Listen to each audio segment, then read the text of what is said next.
મોટા પગવાળું કાંક જનાવર જોવા મળ્યું. તો તમારા બધાનું હાર્દિક હાર્દિક સ્વાગત છે અમારા મિની બ્લોગમાં. તો આજનો બ્લોગ ચાલુ કરી છે અમે 11:30 વાગ્યા. અને એમાં એવું થયું કે હું મારા મામાની ઘરે આવ્યો તો અમારા ભાઈ કે મને મજા નથી એટલે મામાના છોકરાને તો એ કે દવાખાને જવું છે.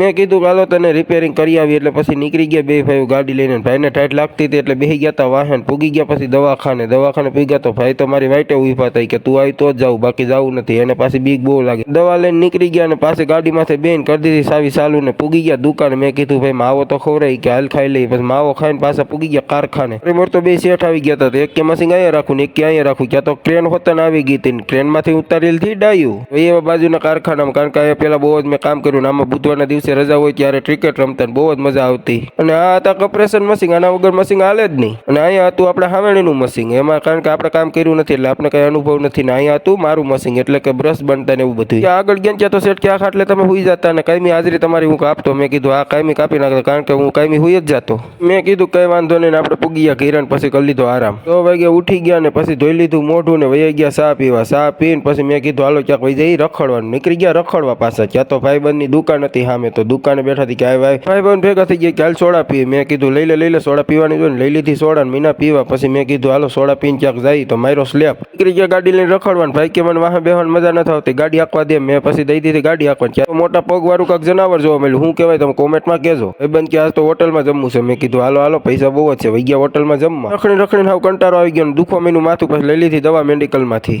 અને આજનો મિની બ્લોગ આપણે અહીંયા પૂરો કરી છે. અને અમારો બ્લોગ તમને પસંદ આવ્યો હોય તો લાઈક શેર અને સબસ્ક્રાઇબ કરવાનું ભૂલતા નહીં. Bye bye.